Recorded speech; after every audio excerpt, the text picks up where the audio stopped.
গোরক্ষনাথ ধাম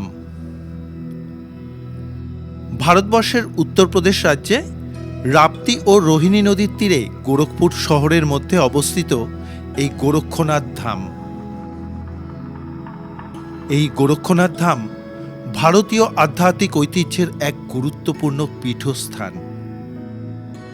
নাথ সম্প্রদায়ের মহান সিদ্ধপুরুষ গুরু গোরক্ষনাথের নাম অনুসারেই এই ধামের পরিচিতি।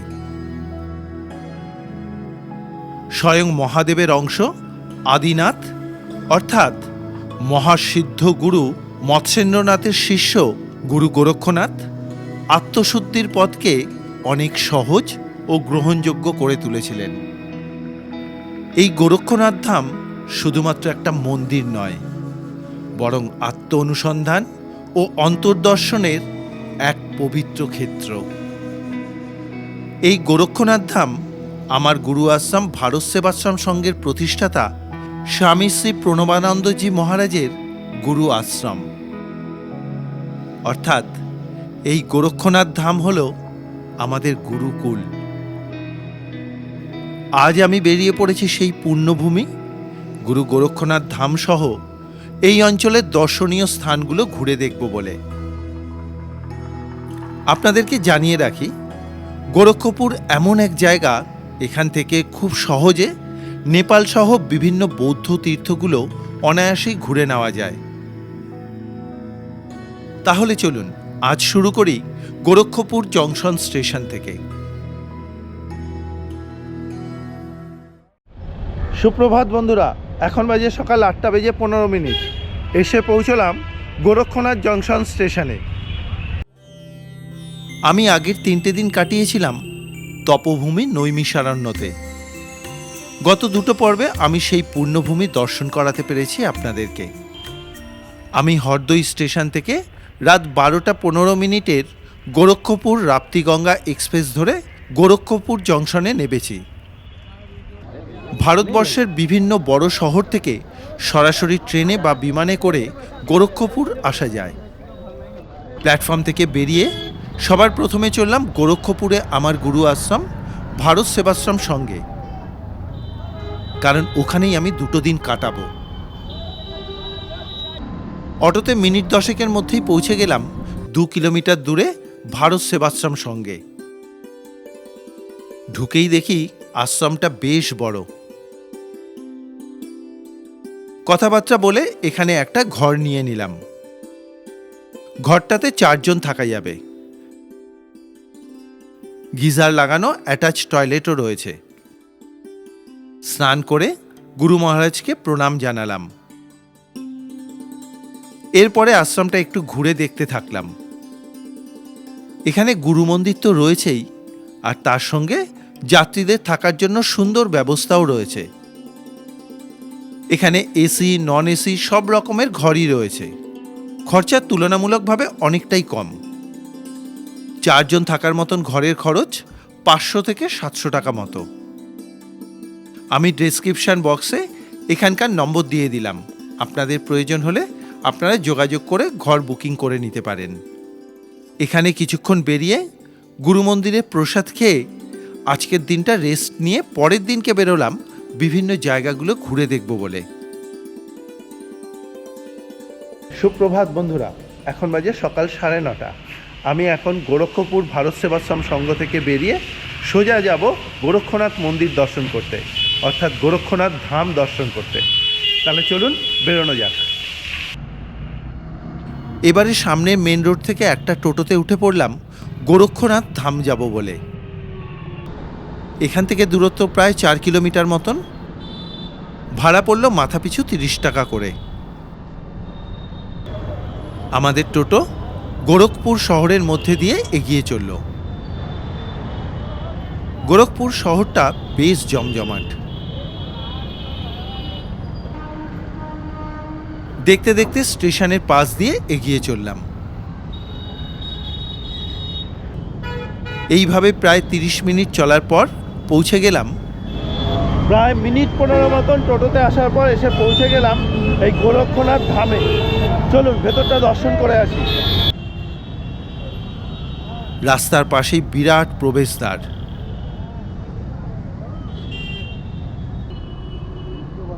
ঢোকার পথেই প্রশাসনের তরফ থেকে সবাইকে চেক করা হচ্ছে। এটা সিকিউরিটি চেক। প্রধান গেট দিয়ে ঢুকতে গিয়েই কিন্তু এখানে চেকিং হলো, কারণ এখানে যোগীজি অর্থাৎ যোগী আদিত্যনাথ এখানেই থাকেন, তাই জন্য এখানে কিন্তু ভীষণ রেস্ট্রিকশান।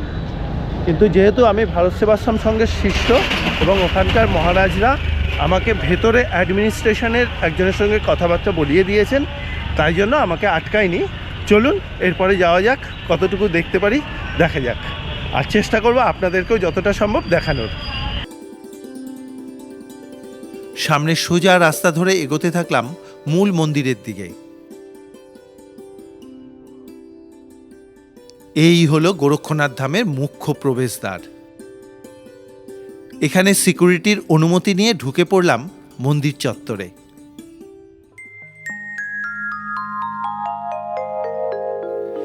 এই হলো গুরু গোরক্ষনাথ মন্দির।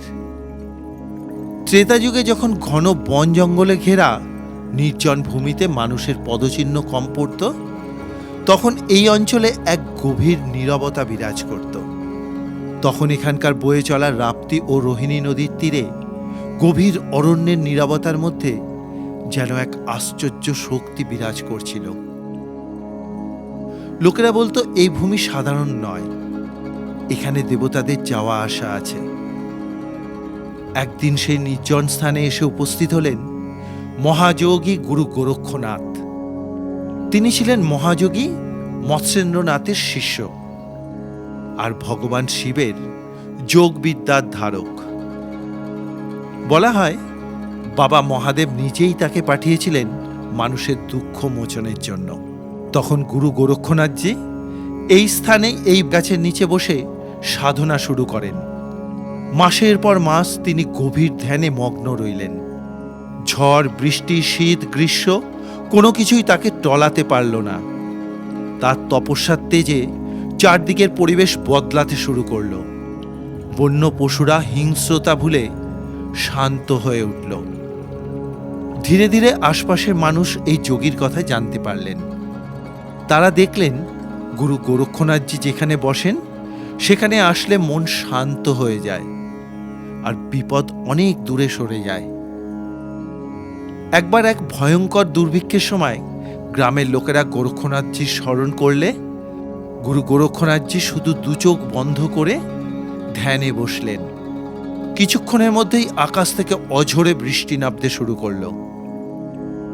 ধীরে ধীরে মানুষ বুঝতে পারলেন তার অলৌকিক ক্ষমতা, এবং সবাই তখন বিশ্বাস করলেন এই স্থান এক পবিত্র ধাম।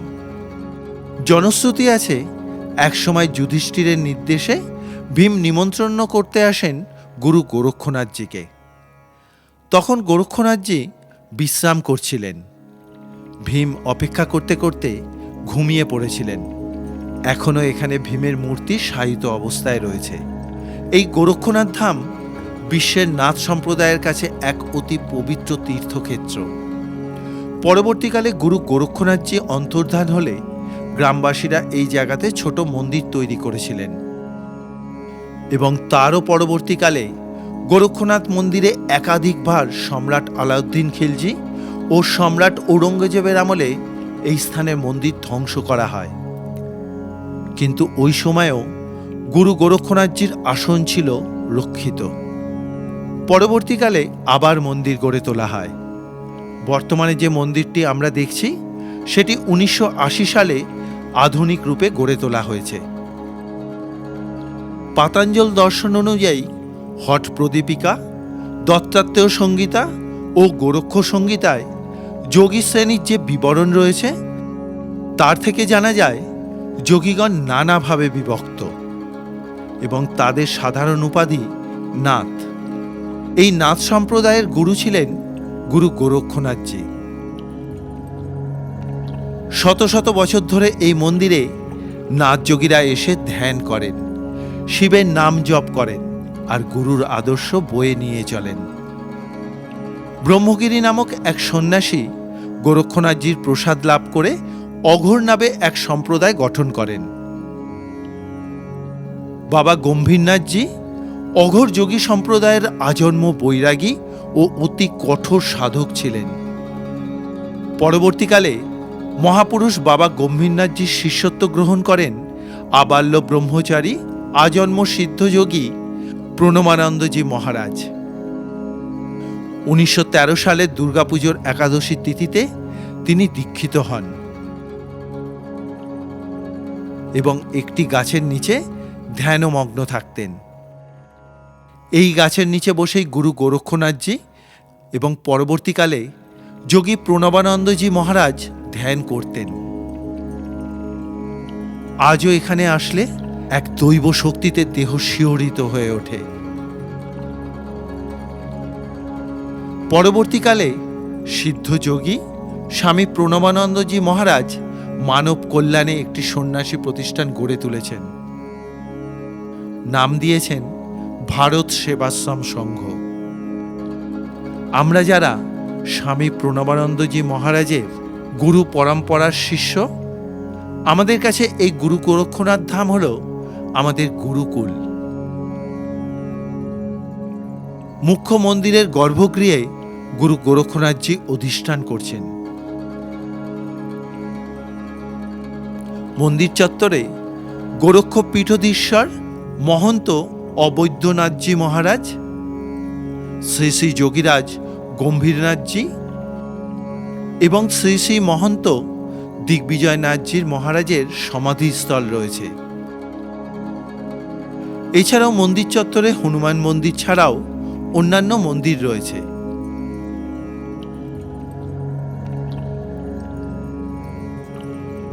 আজকের এই গুরু গোরক্ষনাথ ধামের ভিডিও আপনাদের কীরকম লাগছে অবশ্যই করে কিন্তু একটা মতামত জানাবেন কমেন্ট বক্সে।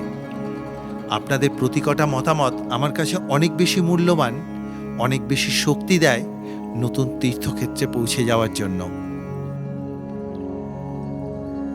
গুরু গোরক্ষনাথ মন্দির বা মঠের বর্তমান প্রধান মহন্ত হলেন যোগী আদিত্যনাথ। তিনি 2014 সালের 14 সেপ্টেম্বর থেকে পীঠাধীশ্বর হিসেবে দায়িত্বে আছেন। এই ধামের প্রধান উৎসব হল মকর সংক্রান্তির খিচুড়ি মেলা। তখন এখানে লক্ষ লক্ষ ভক্তের সমাগম ঘটে। এছাড়াও মহাশিবরাত্রি, বাসন্তী নবমী, শারদীয়ার নবরাত্রি, গুরু পূর্ণিমা, নাগপঞ্চমী এবং শ্রাবণ মাসে বিশেষ পুজো হয়। দেখা করলাম মন্দিরের প্রবন্ধক দ্বারিকা তেওয়ারিজির সঙ্গে। गोरखनाथ मंदिर गोरखपुर महायोगी गोरखनाथ जी की तपस्थली है। महायोगी गोरखनाथ जी यहाँ तपस्या किए थे। त्रेता युग में यहाँ पधारे थे। हिमाचल प्रदेश में कांगड़ा जिले में गोरख देवी नामक स्थान है, ज्वालामाई का मंदिर है। एक बार महायोगी गोरखनाथ जी वहाँ पधारे। माई जी ने साक्षात उपस्थित होकर उनका अगवानी किया, पूजा पाठ किया और अनुरोध किया कि आज हमारे यहाँ रुककर हमारे हाथ का भोजन ग्रहण करिए। उन्होंने कहा ठीक है, हम आपका आतिथ्य स्वीकार करते हैं। हम अपना, चूँकि हम योगी हैं, एक जगह से हम भोजन करने में दिक्कत होती है, हम भिक्षा मांगकर ले आते हैं और आप पानी गर्म करिए, फिर मैं चावल दाल सामान मांग कर ले आऊँगा, आप बनाइएगा, मैं बस खाऊँगा। इस दृष्टि से महायोगी गोरखनाथ जी भगवान शिव के अवतार हैं। अपने सूक्ष्म शरीर से वो यहाँ गोरखपुर पधारे। ये स्थान उस समय जंगल था, राप्ती नदी यहीं बगल में बहती थी। उनको यह प्रिय लगा, अच्छा लगा, यहाँ बैठ गए, धूनी रमा दिए। कुछ समय तक यहाँ बैठकर अपना आराधना, पूजा पाठ, तपस्या करने लगे। आसपास के लोगों के द्वारा ये मालूम हुआ कि योगी जो आए हैं ये चावल दाल मांग रहे हैं। इन लोगों की खप्पर होता है, उस खप्पर में मुट्ठी मुट्ठी भर चावल आसपास के दर्शनार्थी श्रद्धालु चढ़ाते रहे।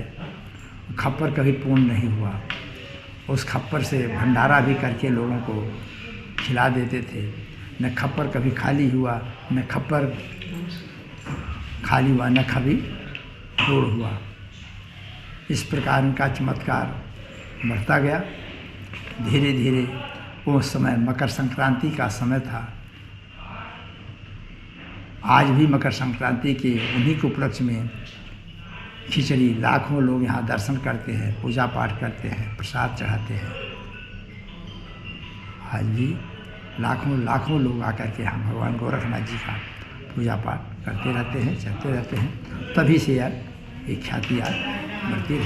पर बाबा गंभीरनाथ जी एक सिद्ध महापुरुष यहाँ रहे हैं, लगभग 100 वर्ष पूर्व। यहाँ भी सिद्ध स्थान था, यहाँ तपस्या की हुई। भारत सेवाश्रम संघ के संस्थापक स्वामी प्रणवानंद जी, उनके गुरु थे बाबा गंभीरनाथ जी। तो इनके गंभीरनाथ जी बाबा का यहाँ मंदिर में समाधि भी है। धीरे धीरे ये बड़ी इन्हें पुस्तक में बहुत सी पुस्तकें लिखी हुई हैं और भी चीज़ें। सिद्ध महापुरुष के नाम से ये जाने जाते हैं। इनके बहुत से स्थान है भारतवर्ष में। इनके जो शिष्य थे स्वामी प्रणवानंद जी, भारत वसा संघ की स्थापना करके उन्होंने पूरे भारत में ही नहीं विश्व में ख्याति प्राप्त किया है। ওনার সঙ্গে বেশ কিছুক্ষণ কথা হওয়ার পর উনি আমাদেরকে এখান থেকে প্রসাদের ব্যবস্থা করে দিলেন। আমি এখানে অমৃতসম প্রসাদ গ্রহণ করে মন্দির চত্বরে বেশ কিছুক্ষণ ঘুরে তারপরে গুরু গোরক্ষনাথজি ও অন্যান্য মহন্তদের প্রণাম জানিয়ে বেরিয়ে পড়লাম। কি অপূর্ব সুন্দর দর্শন হলো, আমি বলে বোঝাতে পারবো না। আর এখানে তো ফটোগ্রাফির কোনো অনুমতি নেই, বিশেষত ভিডিও ফটোগ্রাফি তোলাই যায় না। তা এইখানে আমার গুরু আশ্রম ভারত সেবাশ্রম সংঘের সাপোর্টে আমি ভেতরে ছবি তোলার অনুমতি পেয়েছি। ওনারাই এই ব্যবস্থাটা করে দিয়েছেন, না হলে এটা সম্ভব ছিল না। আমি তো ভেতরে দর্শন করে এসেছি, আমার অসম্ভব ভালো লেগেছে। ভেতরে যে আধ্যাত্মিক অনুভূতি আছে, যে স্নিগ্ধতা আছে, সেটা আপনাদেরকে আমি কি করে বলে বোঝাবো বুঝতে পারছি না। যাই হোক, একটাই আপনাদের কাছে অনুরোধ, আজকের এই গোরক্ষনাথ ধাম দর্শন আপনাদের কীরকম লাগছে তা কিন্তু অবশ্যই করে একটা মতামত জানাবেন কমেন্ট বক্সে। এটা আমার তরফ থেকে আপনাদের কাছে একটা অনুরোধ রইল। এবারে চলুন এখান থেকে এখন বেরিয়ে যাই। বেরিয়ে এরপরে ইচ্ছা আছে গীতা মন্দির দেখতে যাওয়ার। চলুন বেরোনো যাক। এবারে এখান থেকে চললাম ভারত সেবাশ্রম সঙ্গে। আশ্রমে ঢুকে কিছুটা বিশ্রাম নিয়ে এখন বাজে বিকেল 3টে। এবারে এখান থেকে যাব, কিছুটা দূরেই আছে গীতা প্রেস, সেই বিখ্যাত গীতা প্রেস। আমাদের হিন্দু ধর্মের যে সমস্ত বইপত্র ছাপা হয় সেই প্রেস দেখতে। তাহলে চলুন বেরোনো যাক। আশ্রম থেকে বেরিয়ে একটা টোটো ধরে চলে এলাম গীতা প্রেসে। কথাবার্তা বলে প্রথমেই চললাম গীতা প্রেসের মুখ্য দর্শনীয় স্থান লীলাচিত্র মন্দিরে। ঢুকে পড়লাম লীলাচিত্র মন্দিরের ভেতরে। ঢুকে অবাক হলাম এখানকার বিভিন্ন হাতে আঁকা ছবির সংগ্রহ দেখে। এখানে শ্রীকৃষ্ণের লীলা কাহিনী, যেমন জন্মলীলা, বাল্যলীলা, রাসলীলা ও গীতপ্রদেশ, এই সব হাতে আঁকা ছবিতে রয়েছে। রয়েছে প্রভু শ্রী রামচন্দ্রের জীবনের বিভিন্ন ঘটনার ছবি।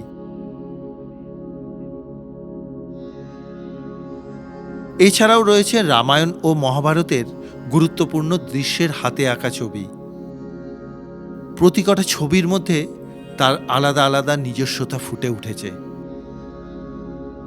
এক একটা ছবি আছে বহু বছরের প্রাচীন, কয়েক শত বছরের পুরনো। শিশু থেকে কিশোর ও সাধারণ দর্শনার্থীদের জন্য এটি এক ধরনের ধর্মীয় শিক্ষা কেন্দ্র। সাধারণ দর্শনার্থীদের জন্য প্রবেশ উন্মুক্ত থাকে।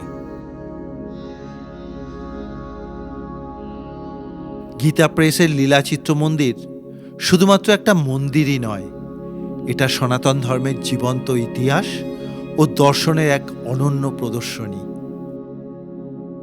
গীতা প্রেসের এই লীলাচিত্র মন্দির অবাক করা একটা জিনিস। এটা এমন একটা দেখার জায়গা যেটা একটু হাতে সময় নিয়ে এসে তারপরে দেখতে হবে। এখানে যত ছবি আছে সব কিন্তু বহু পুরনো দিনে হাতে আঁকা ছবি, আর এক একটা ছবির মধ্যে যা কারুকার্য করা আছে যেগুলো এখানে আসলে তখন বুঝতে পারবেন যে কি আছে। ধরুন একটা ছবির মধ্যে আপনার লুকোনো অবস্থায় হর পার্বতীর ছবি রয়েছে, সেটা আপনাকে দেখে বার করতে হবে। এবার যদি কেউ বলে দেয় তখন কিন্তু আপনি সম্পূর্ণভাবে বুঝতে পারবেন। আপনারা এখানে আসলে অবশ্যই করে কিন্তু এই মন্দির দেখে নেবেন, এটা খুব ভালো একটা জিনিস। इसका अंदर पूरा गीता लिखा हुआ है। हाँ ये छोटा वाला सर्कल में। हाँ, इसको ऐसे देखिए, तो इधर आ जाइए, इसको देखिए, अंदर देखिए, अच्छा दिख रहा है। पूरा है, পুরো দেয়াল জুড়ে গীতা লেখা আছে।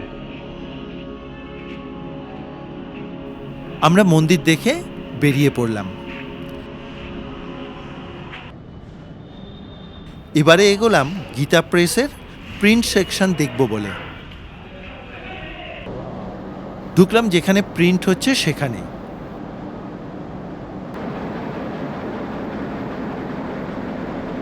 এখানকার কর্মযজ্ঞ দেখার মতো।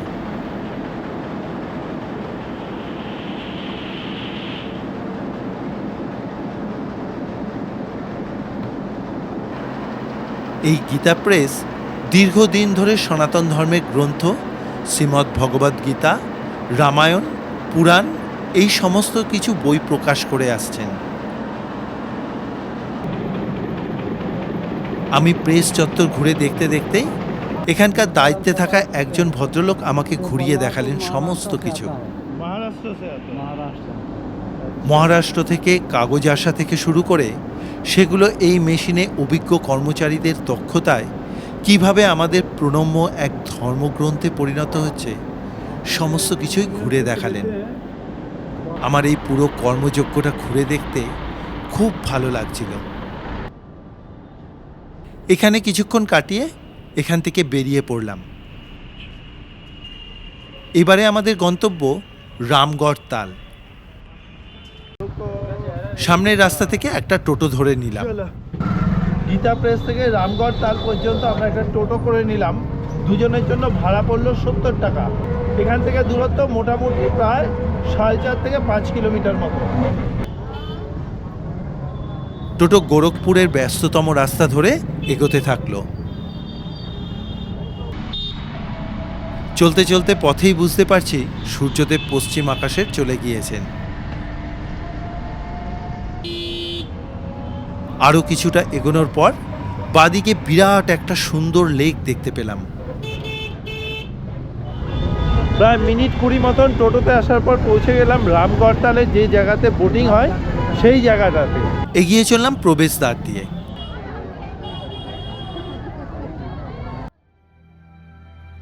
এই হলো রামগড় তাল। ঐতিহাসিকদের মতে খ্রিস্টপূর্ব 6ষ্ঠ শতাব্দীতে গোরক্ষপুর রামগ্রাম নামে পরিচিত ছিল। সেই সময় রাপ্তি নদী আজকের এই রামগড় তালের অঞ্চলের মধ্যে দিয়ে প্রবাহিত হতো। পরে রাপ্তি নদী গতি পরিবর্তন করলে প্রায় 1800 একর এলাকা জুড়ে এই রামগড় তাল সৃষ্টি হয়। পুরনো সেই রামগ্রাম নাম থেকেই এই তালের নাম হয়েছে রামগড় তাল। এই লেকের গভীরতা সাধারণত 3 থেকে 4 মিটার মতো। এই রামগড় তাল গোরখপুর অঞ্চলের জনজীবনে গভীরভাবে প্রভাব ফেলেছে। এই লেক প্রাকৃতিকভাবে ভূগর্ভস্থ জলের স্তর বজায় রাখতে সাহায্য করে। আবার পরিবেশের দিক থেকে রামগড় তাল অত্যন্ত সমৃদ্ধ।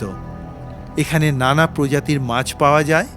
এছাড়াও শীতকালে দেশ বিদেশ থেকে আসা বিভিন্ন পরিযায়ী পাখি এই লেকে এসে আশ্রয় নেয়। এই জন্য প্রকৃতিপ্রেমী মানুষের কাছে এটা একটা বিশেষ আকর্ষণের স্থান হয়ে উঠেছে।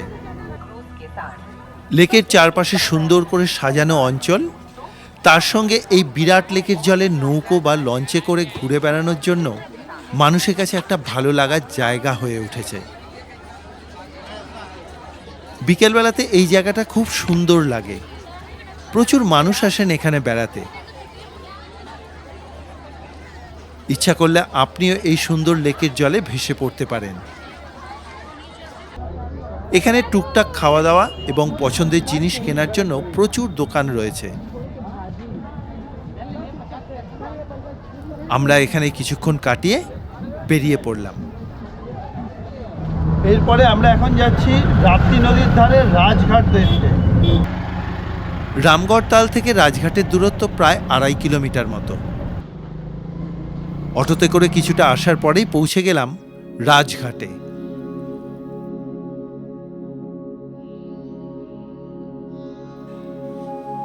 এই হলো রাপ্তি নদী। এই রাপ্তি নদী নেপালের শিবালিক পর্বতমালার থেকে উৎপত্তি হয়ে উত্তরপ্রদেশের জেলাগুলোর মধ্যে দিয়ে এসে পূর্ব উত্তরপ্রদেশের দেউরিয়া জেলার কাছে ঘাগরা বা কর্ণালী নদীর সাথে মিশেছে। এখন শীতের সময়, তাই নদীর জল খুবই কম। বর্ষার সময় এই নদীর জলের ধারা অনেকটাই বেড়ে যায়। আমি এখানে দাঁড়িয়ে খুব সুন্দর একটা সূর্যাস্ত দেখলাম।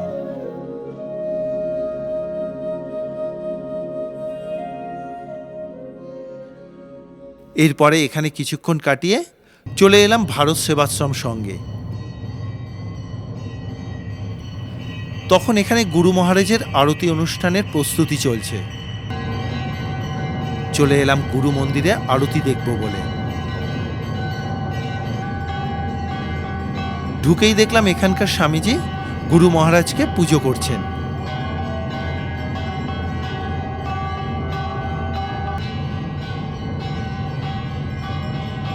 এরপরেই শুরু হলো আরতি অনুষ্ঠান।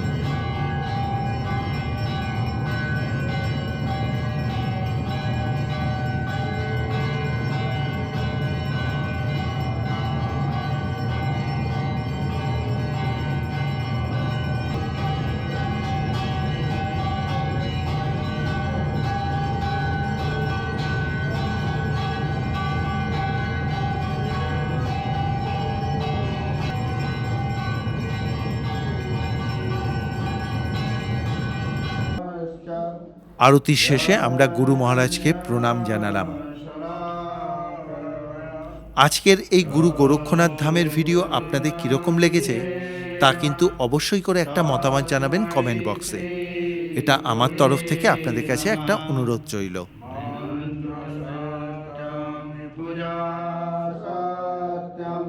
আজকের মতন ভিডিও এখানেই শেষ করছি।